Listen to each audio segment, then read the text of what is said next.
আলমারিতে থাকে থাকে সাজানো মোবাইল, ল্যাপটপ সহ ব্যবহারের বিভিন্ন জিনিসপত্র। রয়েছে আগের মতোই পড়ার টেবিলটিও। শুধু নেই আবরার ফাহাদ। এর মধ্যে কেটে গেছে 5টি বছর।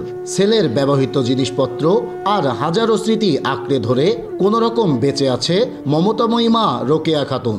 সন্তানের নির্মম হত্যাকাণ্ডের কথা মনে হলে শিউরে ওঠেন প্রতি মুহূর্ত। 2019 সালের 6ই অক্টোবর সেদিনই ছিল প্রিয় সন্তান আবরার ফাহাদের সাথে মায়ের শেষ দেখা। নিজ হাতে খাইয়ে কুষ্টিয়া থেকে বাঁচে তুলে দিয়েছিলেন ক্যাম্পাসের উদ্দেশ্যে। কিন্তু সে বিদায় যে সন্তানের শেষ বিদায় হবে, আর বুকে ফিরবে না নারী ছেড়া ধন, তা তখনও অজানা ছিল মা রোকেয়া খাতুনের।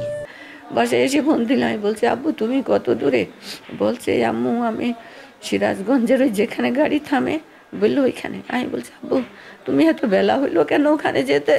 তখন বলছে আম্মু পথে জ্যাম নাই, কিন্তু তবু কেন দেরি হচ্ছে আমি জানি না।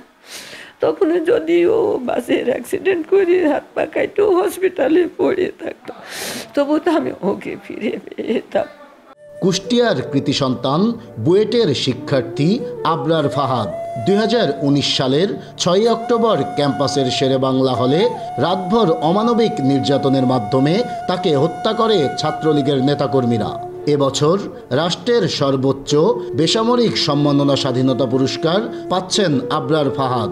তবে এ পুরস্কার সন্তানহারা মা রোকেয়া খাতুনের কষ্ট আর আর্তনাদকে ভোলাতে পারেনি একটুও। আমারও যেমন কষ্ট, এদেরও সে দেশের মানুষেরও এরকম কষ্ট, যার কারণে আজ 6 বছর পড়েছে, তারপরেও ওরা আমার ছেলেকে ভুলি নাই। আমার ছেলেকে নিয়ে ওরা এখনো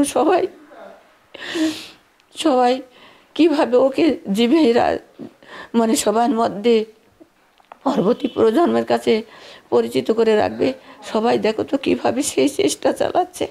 সন্তানকে রাষ্ট্রের সর্বোচ্চ পুরস্কারে ভূষিত করাই কৃতজ্ঞ বাবা বরকতুল্লাহ। তবে তার কণ্ঠে সন্তান হত্যায় জড়িত আসামিদের পলায়নের আক্ষেপ। ওনারা যোগ্য মনে করেছে দেশে, এই জন্য ওনাদের কাছে আমরা আমরা তো আসলে এটা আমরা কোর্টে যে আমরা জানতে পারলাম আসামি পলাতক আছে শেষ দিনে, তো এটা কিন্তু এতদিন যে পালাইছে এটা কিভাবে গোপন রাখলো আমি জানি না।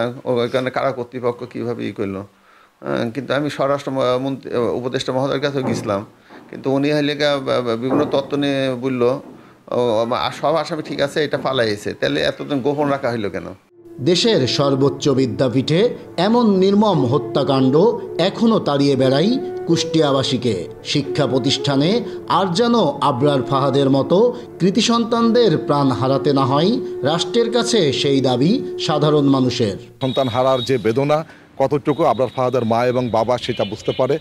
তো আজকে সত্যি আনন্দিত যে আবরার ফাহাদ স্বাধীনতা পুরস্কার পাচ্ছেন। কুষ্টিয়ার কৃতি সন্তান একজন মেধাবী ছাত্র হিসেবে আমি তার কামনা করি যেন বাংলাদেশে আর কখনো এই মেধাবীদের হত্যার শিকার না হতে হয়। আবরার ফাহাদ হয়তো যুগ যুগ ধরে বেঁচে থাকবে রাষ্ট্রীয় সম্মাননা ও মানুষের মনে। তবে মা রোকেয়া খাতুন আর কখনোই ফিরে পাবে না তার সন্তানকে। নাইদা সান্তিতাস, দেশ টিভি, কুষ্টিয়া।